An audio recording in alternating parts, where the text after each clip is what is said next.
기억 속의 들꽃, 윤흥길. 한때 거리에 피난민이 머물다 떠난 자리에 소녀는 마치 처치하기 곤란한 짐짝처럼 대토칸이 남겨져 있었다. 정갈한 청소부가 어쩌다가 실수로 흘린 쓰레기 같기도 했다.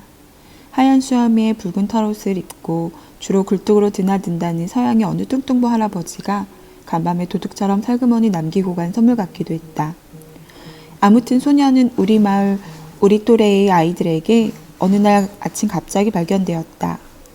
선물치고는 무척이나 지저분하고 망측스러웠다. 미처 세수도 하지 못한 때꼽쟁이 우리들 눈에 비친 그의 모습은 거의 거지나 다름없을 정도였다. 우리들 역시 그다지 깨끗한 편이 못 되는데도 그랬다. 먼저 쫓기는 사람들의 무리가 드문드문 마을에 나타나기 시작했다. 그리고 곧이어 포성이 울렸다. 돌산을 뜯느라고 멀리서 터뜨리는 난포의 소리처럼 은은한 포성이 울릴 때마다 집안의 기둥이나 석가래가 울고 흙볕이 떨었다. 포성과 포성의 사이사이를 뚫고 피난민들의 행렬이 줄지어 밀어닥쳤고 마을에서 잠시 머물며 노독을 푸는 동안에 그들은 옷가지, 금부치 따위 물건을 식량으로 바꾸었다. 바꿀 만한 물건이 없는 사람들은 동냥을 하거나 훔치기도 했다. 그러다가 전보다 더 많은 사람들이 꽁무니에 포성을 매단 채 새롭게 밀어닥치면 먼저 왔던 사람들은 들어올 당시와 마찬가지로 몇 가지 살림살이를 이고지고 다시 후련히 길을 떠났다. 어느 마을이나 다 사정이 비슷했지만 특히 우리 마을로 유난히 피난민들이 많이 몰리는 것은 만경강 다리 때문이었다. 북쪽에서 다리를 건너 남쪽으로 내려오다 보면 자연 우리 마을을 통과하도록 되어 있었다. 우리가 알기로는 세상에서 가장 긴 다리가 폭격에 의해 아깝게 끊어진 뒤에도 피난민들은 거룻배를 이용하여 계속 내려왔다. 인민군한테 당할 때까지 피난민들의 발길은 그치지 않고 있었다. 어른들은 피난민들을 별로 달가워하지 않았다. 난생 처음 들어보는 별의별 이상한 사투리를 쓰는 그들이 사랑방이나 학권이나 혹은 마을 정자에서 묵다 떠나면 을의 마을에서 없어지는 물건이 생긴다는 것이었다. 굶주린 어린애를 앞세워 식량을 애원하는 그들 때문에 돼지 속 쌀바가지를 넣었다 꺼내는 어머니 인심이 날로 얄팍해져 갔다. 그러나 우리 어린애들은 전혀 달랐다. 어른들 마음과는 아무 상관없이 누나와 나는 피난민들을 마냥 부러워하고 있었다. 세상의 저쪽 끝에서 와서 다른 쪽 끝까지 가려는 사람들 같았다. 무거운 짐을 들고 불편한 몸을 이끌며 길을 떠나는 그들의 모습이 오히려 우리들 내는 새의 깃털처럼이나 가벼워 보였다. 그들처럼 마음 낚이는 대로 세상을 여기저기 가떨어 돌아다니지 않고 우리는 왜 마을에 붙박혀 살아야 하는지 도무지 이해할 수가 없었다. 그래서 우리도 피난을 떠나자고 아버지에게 조르기로 작정했다. 밥을 굶어야 된다. 밥도 안 먹고 잠도 안 자고 알았지? 탯돌에서 오름 놓고 들판에다 똥 싸고 알았지야? 삽작 밖에서 누나와 내 귀에 대고 연신 뜬뜬한 목소리로 속삭였다. 집안에서 내 청이라면 웬만한 것은 다 들어준 아버지의 성미를 누나는 10분 이용할 셈이었다. 나는 누나가 시키는 대로 했다. 그러나 아무리 그렇게 울고 때를 써도 아버지 입에서는 좀처럼 허락이 떨어지지 않았다. 아버지한테 마침내 피난을 가도 좋다는 말이 떨어진 것은 만경강 다리가 무시무시한 폭격에 의해 허리를 갈리고 난 그 이튿날이었다. 아직은 제법 멀지막에서 노는 줄 알았던 전쟁이란 놈이 어느새 어깨동무라도 하려는 기세로 바투 다가와 있었으므로 우리 마을도 이제 안심할 수가 없게 되었다. 그래서 아버지는 할머니 편에 우리 오누이를 묶어 마을에서 시별이 떨어진 고모네 집에 잠시 피난시킬 작정이었다. 아버지하고 어머니는 마을에 남아 집을 지키기로 되었다.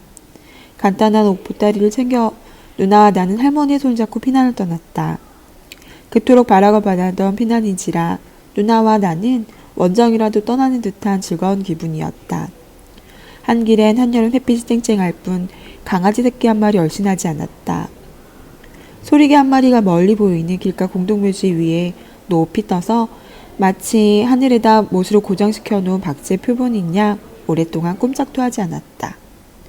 다 늦게 피난을 떠나는 사람은 아무도 없었다.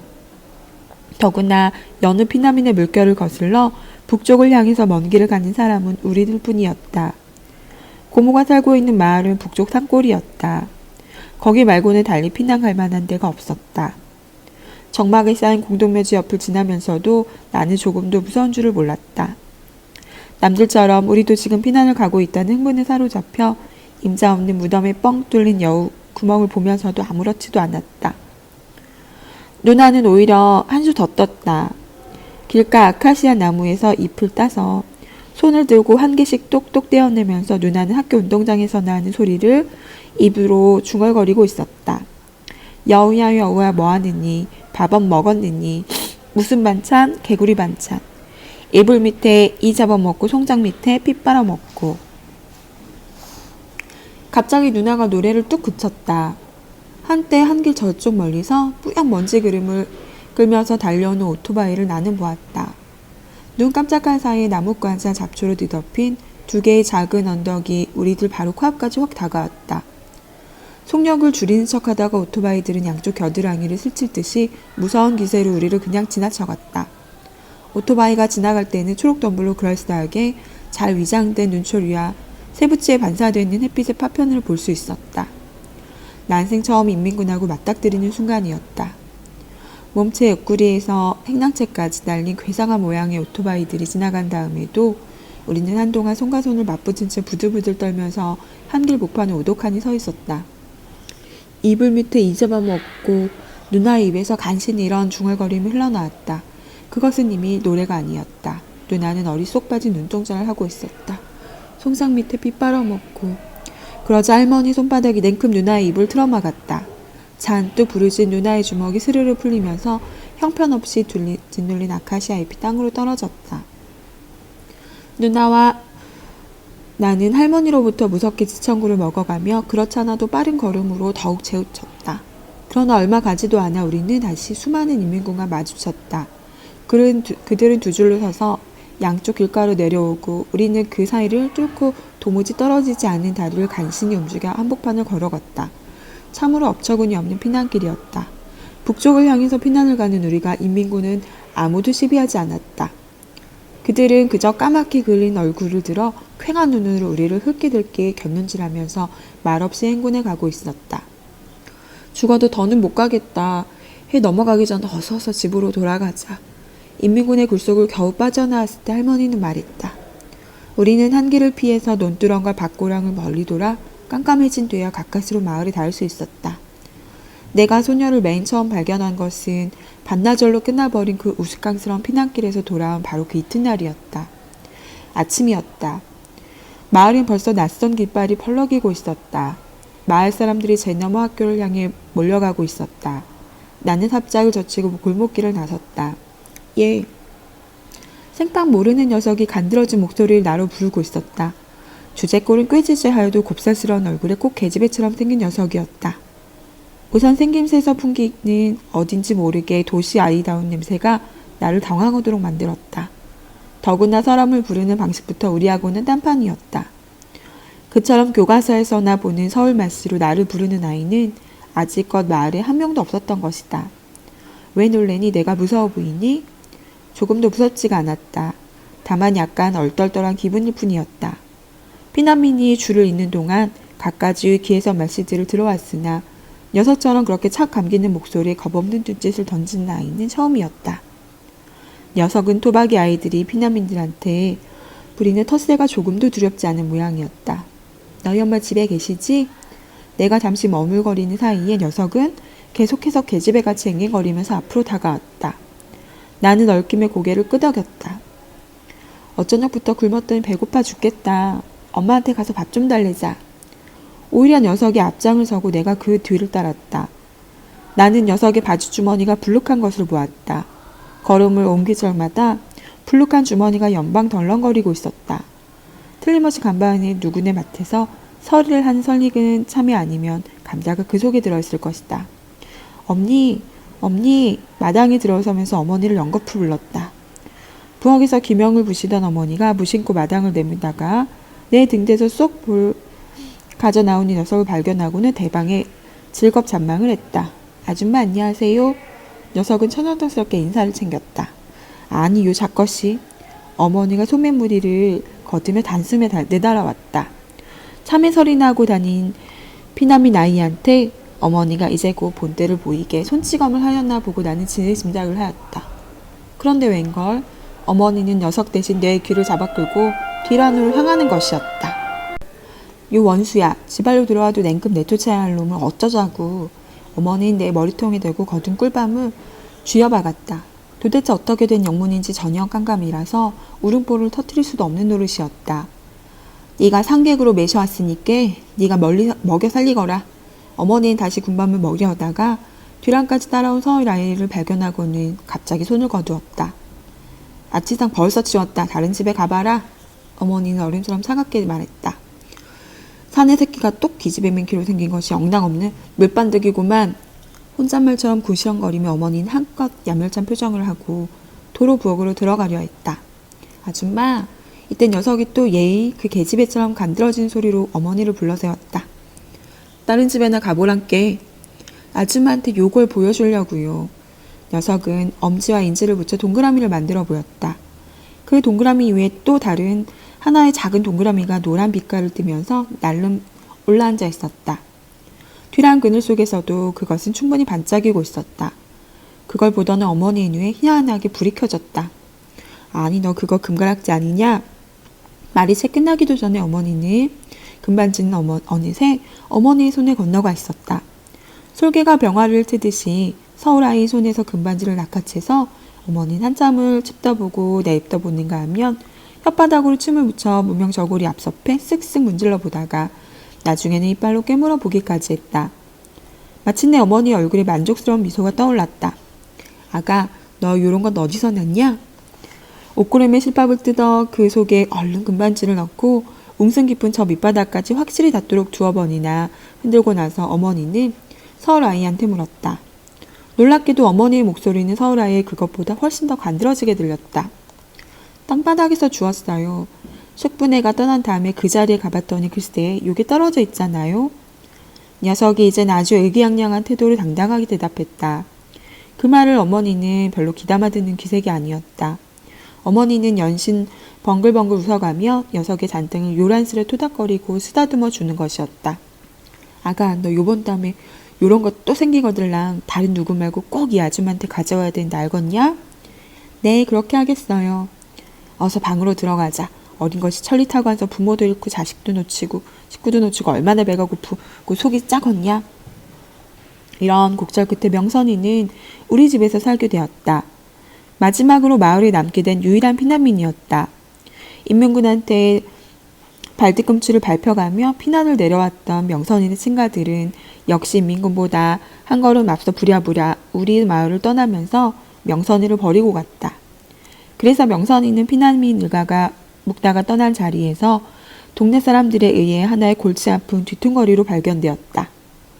누나하고 내가 할머니를 따라 피난을 떠나던 바로 그날 아침의 일이었다. 명선이는 누나나 나하고 같은 방을 쓰기를 바라는 눈치였다. 그러나 어머니는 먼촌 일가로 어린 나이에 우리 집에 와서 말만한 처녀가 되기까지 부엌대기 노릇하는 정림이한테 명선이를 내맡겼다. 당분간 집에서 머슴처럼 부리면서 제 값이나 하도록 하자고 어머니와 아버지가 공론하는 소리를 나는 밤중에 얼핏 들을 수 있었다. 애당초 명선이를 머슴으로 부리려던 어른들의 생각은 크게 잘못이었다. 세상의 어떤 끈으로도 그 애를 한 곳에 얌전히 붙들어 놓을 수 있는 없음이 이내 밝혀졌다. 쇠 여물로 쓸 꼴이라도 배우라고 낫과 망태기를 쥐어주면 그걸 그 애는 아무데나 내버리고 누나 내 뒤를 기를 쓰고 쫓아오곤 했다. 한 번도 해보지 않은 일이라서 죽어도 못하겠다는 것이었다. 그 애가 자신있게 할 수 있는 일이라는 건 그저 먹고 노는 것뿐이었다. 흔히 닭들이 그러듯이 혹은 개들이 그러듯이 동네 아이들의 텃세가 갈수록 우심해져서 아무도 명선이를 패거리에 넣어주려 하지 않았다. 어느 날 명선이는 유독 가탈스럽게 구는 어떤 아이하고 대판거리로 싸움을 했다. 싸움을 하는데 역시 생긴 모양이 어울리게 상대의 얼굴에 손톱으로 얼굴을 할퀴어 놓고 머리끄덩이를 잡는 바람에 우리 또래 사이에서 크나큰 웃음거리가 되었다. 서로 나이들은 싸움도 가시네처럼 간사스럽게 하는 모양이었다. 상대방이 딴죽을 걸러 넘어뜨리려고 위에서 덮쳐 누르고 한창 열쇠에 몰려 맥을 못 추던 명선이가 벼랑간 날라리 소리 비슷한 괴상한 비명과 함께 엄청난 기운으로 상대방의 몸뚱이를 벌렁 떠둥그려 버렸다. 첫 번째 싸움에서 명선이는 승리자가 되었다. 그리고 그 후로 계속해서 두 번째, 세 번째 싸움에서도 우리 상대방에 밀려 깔렸다가 무서운 힘으로 떨어지고 일어서서는 승리를 했다.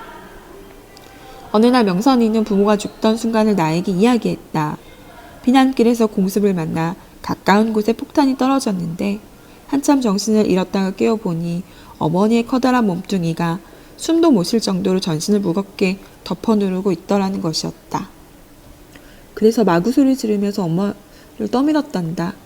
난 그때 엄마가 죽은 줄도 몰랐어. 그리고 명선이는 숙부네가 저를 버리고 도망치던 때 이야기도 들려주었다.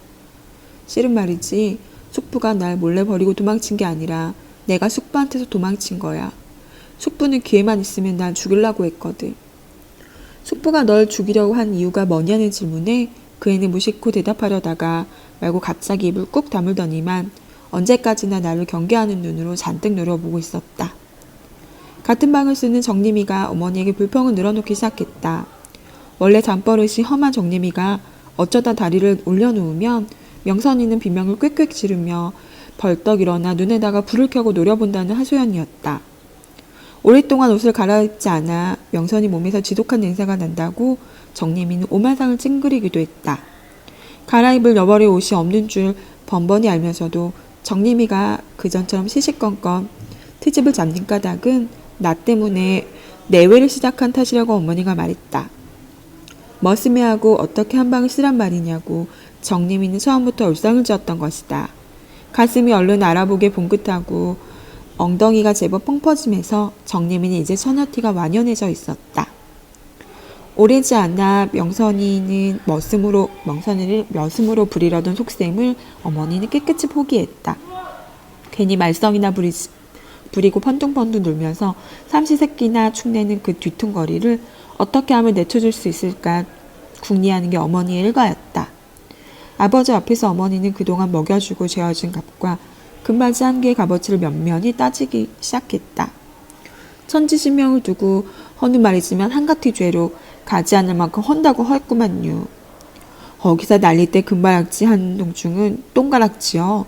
금먹고 금똥 싼다면 혹 몰라도 쌀토리 금쪽보다 귀한 세상인데. 그러니 저것을 어쩌지요? 밥을 굶겨봐. 지가 배고프고 허기지면 더 있으라고 해도 지발로 나거겠지. 원이 가냐 가겠소? 물번데기 마냥 빤들거림시냐. 무슨 수를 써서라도 절대 안 굶을걸요. 어머니의 판단이 전적으로 옳았다. 끼니 때만 되면 누나를 딱 부릅뜨고 부엌사장을 낱낱이 감시하다가 염치불구하고 밥상머리를 안 떠나는 명선이를 두고 우리는 차마 밥덩이를 목구멍으로 넘길 수가 없었다. 갈수록 밥 얻어먹는 서름이 심해지자 하루는 명선이가 금반지 하나를 슬그머니 또 내밀어 왔다. 먼저 것보다 약간 굵어 보였다. 찬찬히 살피고 나더니 어머니는 한돈하고도 반돈짜리라고 조심스럽게 결론을 내렸다. 길에서 주웠으니까요. 어머니의 다그침에 명선이는 천연덕스럽게 대꾸했다. 거참 요상하다. 다른 사람들은 눈을 까집어봐도 안 보이는 노다지가 어째 네 눈에만 유독 들어온다는 거냐. 그러나 어머니는 명선이가 짓거리는 말을 하나도 미루려고 하지 않았다. 명선이가 처음부터 금반지를 주웠을 때처럼 흥분하거나 즐거워하는 기색도